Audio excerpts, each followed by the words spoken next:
ঘুরে দেখা 2020। আসসালামু আলাইকুম, আমি অনন্যা সিটি ব্যাংক ক্যাপিটাল থেকে এবং আজকে আমি চলে এসেছি আপনাদের জন্য এই বছরের সর্বশেষ ভিডিও নিয়ে। এবং আজকে আমরা এই 2020-এ কি কি হয়েছিল, কি কি ধরনের নিউজ পুঁজিবাজার কি ইম্প্যাক্ট করেছে সেগুলো নিয়ে আপনাদের সাথে আলোচনা করব এবং মার্কেটেরও রিভিউ দিব। বাট হ্যাঁ, কিছু আলোচনা আমরা আজকে করব।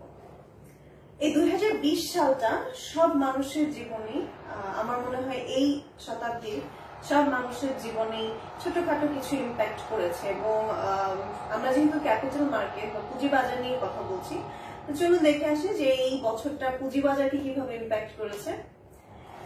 আমরা যদি জানুয়ারি থেকে ডিসেম্বর পর্যন্ত স্ট্যাটিস্টিক্যালি দেখি, তাহলে দেখবো যে বেশ কিছু নিউজ এবং বেশ কিছু অর্ডারস মার্কেটকে বেশ ভাইটাল করেছিল। এবং এর মধ্যে প্রথম নিউজটাই হচ্ছে যে এই বছরের শুরুতে যেটি এসেছিল সেটি হচ্ছে যে ব্যাংকগুলোকে সবচেয়ে low cost, which was like 5%-এ মার্কেট থেকে 200 কোটি টাকা লোনের সুযোগ দেওয়া হয়। কিন্তু ঠিক তার পরপরই এই শতাব্দীর সবচেয়ে বড় pandemic, which is COVID-19, that means corona virus, যার ইফেক্টের কারণে মার্কেটে খুব বেশি ভোলাটিলিটি দেখা যায়। এবং মার্চের 8 তারিখ বাংলাদেশে প্রথম করোনা পেশেন্ট শনাক্তকরণ হওয়ার ঠিক পরের দিনই মার্কেটে প্রায় 259 পয়েন্টের একটি কারেকশন হয় এবং এটি মানুষের মধ্যে ওই একদিনেই একটি খুব বড় প্যানিক ক্রিয়েট করে। মার্চের ওই সময়টা, that means which was like 12 থেকে 18 তারিখের মধ্যে মার্কেট প্রায় 627 পয়েন্ট পড়ে যায় এবং এটি ইনভেস্টরদের মধ্যে খুব বাজেভাবে একটি ইম্প্যাক্ট করে এবং তাদের মধ্যে একটি ভয় ক্রিয়েট করে। এবং এই অবস্থা থেকে উত্তোলনের জন্য বিএসইসি থেকে সবগুলো শেয়ারে ফ্লোর প্রাইস দেওয়া হয় এবং ঠিক তার পরের দিনই এই সিদ্ধান্তের অনুসারে মার্কেট প্রায় 371 পয়েন্টের একটি আপ নেয়। কোভিডের সিভিয়ারিটির জন্য মার্চের 25 তারিখ থেকে সারা বাংলাদেশে লকডাউন শুরু হয় এবং ঠিক এই সময় পুঁজিবাজারে সব ধরনের লেনদেন বন্ধ ঘোষণা করা হয় এবং এই বন্ধটি প্রায় 2 মাস ছিল। এবং সেই বন্ধের জের ধরে বন্ধের সময় বিএসইসিতে নতুন চেয়ারম্যানের আগমন ঘটে, যে হচ্ছে প্রফেসর ডক্টর শিবলি রুবায়েত। এবং তার আসার পরেই মার্কেটে হোপস আসে এবং মার্কেটে সবার মধ্যে একটি কনফিডেন্স বিল্ড আপ করে যে মেবি এখন কিছু চেঞ্জেস হবে এবং মার্কেটের অবস্থা আরো ভালো হবে। এবং হ্যাঁ, সেরকমই হয়। উনি সর্বপ্রথম মার্কেট রিওপেন করার সিদ্ধান্ত নেন এবং 31শে মে মার্কেট রিওপেন হয়। যদিও প্রথম দিকে একটু ভলিউম কম ছিল, বাট হ্যাঁ, মার্কেট তার সর্বাত্মক চেষ্টা করে তখন থেকেই যাতে মার্কেট তার পুরনো গতি আবার ফিরে পায়। এবং তখনই ব্লক ট্রেডের থেকে ফ্লোর প্রাইস তুলে দেওয়া হয় এবং জুলাইয়ের দিকে মার্কেটে যারা লিস্টেড কোম্পানি আছে, যারা ট্রেডিং আছে, তাদের ক্ষেত্রে বলা হয় যে তাদের ডিরেক্টরদের কাছে 30% শেয়ার হোল্ডিং থাকতে হবে।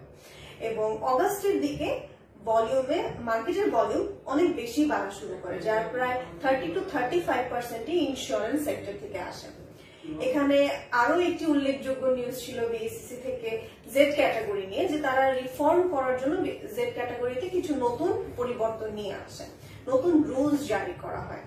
এবং শেষের দিকের কথা বলি বা প্রথম দিকের কথাই বলি, এই বছর বেশ কিছু স্ট্রং আইপিও মার্কেটে আসে এবং এর মধ্যে সবচেয়ে বড় আইপিও ছিল রবি, যাদের ট্রেডিং শুরু হয়েছিল 24শে ডিসেম্বর থেকে।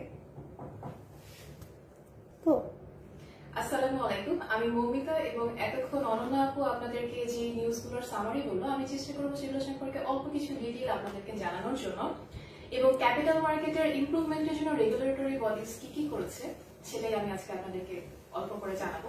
প্রথমেই এই ব্যাপারে আমি বলতে চাই BSEC, that is Bangladesh securities exchange কমিশনের কথা, তাহলেই আসবে ফ্লোর প্রাইসের কথা। অরুণ আপু যেটা বললেন যে এই বছর করোনার কারণে কোভিডের সিচুয়েশনে মার্কেট অনেক বেশি ফল করেছিল, এটা আপনারা সবাই জানেন। এবং মার্কেট ফল করার পরে বিএসইসি সর্বপ্রথম মার্চ মাস থেকে একটা ফ্লোর প্রাইস ইমপ্লিমেন্ট করে দেয়, যার অর্থ হচ্ছে প্রত্যেকটি কোম্পানির জন্য বা প্রত্যেকটি শেয়ারের জন্য এটি লোয়ার প্রাইস লিমিট ফিক্স করে দেওয়া হয়, যার নিচে সেই প্রাইসটি আর নামতে পারবে না। এই কারণে ইনভেস্টরদের মধ্যে আবার আস্থা ফিরে আসা শুরু করে, যার ফলশ্রুতিতে আমরা দেখতে পাই যে মার্কেট আবার ঘুরে দাঁড়িয়েছে। এছাড়াও বিএসসিসি জেড ক্যাটাগরির রিফরমেশন নিয়েও বেশ কিছু কাজ করেছে, যেমন জেড ক্যাটাগরির কোম্পানিগুলোর সেটেলমেন্ট টাইম T+9 থেকে T+3 তে কনভার্ট করে দেওয়া হয়েছে এবং ইনফ্যাক্ট জেড ক্যাটাগরির ডেফিনেশনও চেঞ্জ করে দেওয়া হয়েছে, যার কারণে 11টি কোম্পানি জেড ক্যাটাগরি থেকে এ এবং বি ক্যাটাগরিতে কনভার্ট হয়েছে। এছাড়া জেড ক্যাটাগরি ডিরেক্টরদের উপরে কিছু নিয়ম আরোপিত করা হয়েছে, যার থেকে আমরা আশা করতে পারি তারা আরো হয়তো বেটার পারফরমেন্স আমাদেরকে দিতে পারে। আরো কিছু নতুন নিয়মের কথা যদি বলি তাহলে বলতে হবে কোম্পানি 30% শেয়ার হোল্ডিং এর কথা। এটার অর্থ হচ্ছে প্রত্যেকটি কোম্পানি ডিরেক্টরদের কাছে 30% শেয়ার ধারণ করতে হবে এবং যে সকল কোম্পানি 30% শেয়ার ধারণ করতে পারবে না তাদেরকে পরিচালনা পরিষদ থেকে বাতিল করার সিদ্ধান্ত নেওয়া হবে। এবং আমরা এবছর দেখতে পেয়েছি বেশ কিছু পরিচিত এবং ভালো কোম্পানি মার্কেটে লিস্টেড হয়েছে, যেমন রবি, ওয়ালটন, এবং এই কোম্পানিগুলো মার্কেটে লিস্টেড হওয়ার পরে তাদের ভালো পারফরমেন্সের সাথে সাথে বিনিয়োগকারীদের আস্থাও ধরে রাখতে সক্ষম হয়েছে। এতক্ষণ আমি বললাম বিএসসিসির কথা, এখন বাংলাদেশ ব্যাংকের কিছু উদ্যোগের কথা বলবো। বাংলাদেশ ব্যাংক পুঁজিবাজারে বিনিয়োগ বৃদ্ধির জন্য ব্যাংকগুলোকে স্পেশাল ফান্ড ক্রিয়েট করার জন্য নির্দেশ দিয়েছে এবং এর জন্য ব্যাংকগুলো 200 কোটি টাকা পর্যন্ত 5% হারে বাংলাদেশ ব্যাংকের কাছ থেকে লোন নিতে পারবে এবং এই ফান্ড ইনভেস্টমেন্ট ব্যাংকের ক্যাপিটাল মার্কেট এক্সপোজারে কোনো রকমের কাউন্ট রাখবে না। এবং এছাড়া ব্যাংকের কিছু পলিসিও রিফর্ম করা হয়েছে, যেমন রিপো রেট 6% থেকে 4.75% করা হয়েছে, ব্যাংক রেট 5% থেকে 4% করা হয়েছে, সিআরআর 5.5 থেকে 4% এবং এসএলআর 18.5 থেকে 17% করা হয়েছে, যার ফলে মার্কেটে লিকুইডিটি অনেক বেড়ে গিয়েছে এবং বেশ কিছু ফান্ড ফ্লো আমরা দেখতে পেয়েছি। এছাড়া ফিনান্স মিনিস্ট্রি থেকেও কালো টাকাকে সাদা করার জন্য সুযোগ দেওয়া হয়েছে, যার ফলে মার্কেটে ফান্ড ফ্লো বেশ কিছু বেড়ে গিয়েছে। এখন আমরা এই বছরের একটা আপডেট দিই। প্রত্যেক সপ্তাহে তো আমি আপনাদেরকে উইকলি আপডেট দিই, এবার আমি চেষ্টা করব আপনাদেরকে বছরের একটা আপডেট দেওয়ার জন্য। আমরা যদি বছরের ইন্ডেক্সের আপডেট দিই তাহলে গত বছরের সাথে এই বছরের ইন্ডেক্স তুলনা করলে আমরা দেখতে পাই যে গত বছরের তুলনায় এই বছরের মার্কেট ইন্ডেক্স প্রায় 21.3% বেড়ে এই বছর 5402 তে এসে থেমেছে এবং ডেইলি অ্যাভারেজ টার্নওভার ছিল 6.5 বিলিয়ন, যেটি গত বছর থেকে এই বছর প্রায় 35% একটি গ্রোথ দেখিয়েছে। এবং যে সেক্টরগুলো বেশি ডমিনেট করেছে এর মধ্যে প্রথমেই ছিল ইন্স্যুরেন্স, যারা প্রায় 20%ই দিয়ে দিয়েছে টার্নওভার এই বছর মার্কেটকে। ফার্মাসিউটিক্যালস ছিল এবং ইঞ্জিনিয়ারিংও ছিল। এখান থেকে ইন্স্যুরেন্সের রিটার্ন হয়েছে প্রায় 88% এবং ইঞ্জিনিয়ারিং সেক্টর রিটার্ন ছিল প্রায় 85%। আমরা যদি গেইনার দেখি যে এই বছর কারা সবচেয়ে বেশি গেইন করেছে তাহলে সেখানে আমরা পাবো জিল বাংলাকে, যারা এই বছর প্রায় 393% একটি গেইন দেখিয়েছে।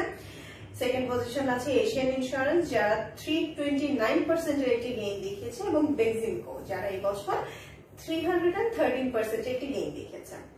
আমরা আরো দেখি যে এই বছর কারা সবচেয়ে বেশি টার্নওভার দিয়েছে মার্কেটকে, যার মধ্যে প্রথমেই আমরা পাবো বেক্স ফার্মাকে, এরপরে পাবো বেক্সিমকোকে এবং এরপরে পাবো স্কয়ার ফার্মাকে।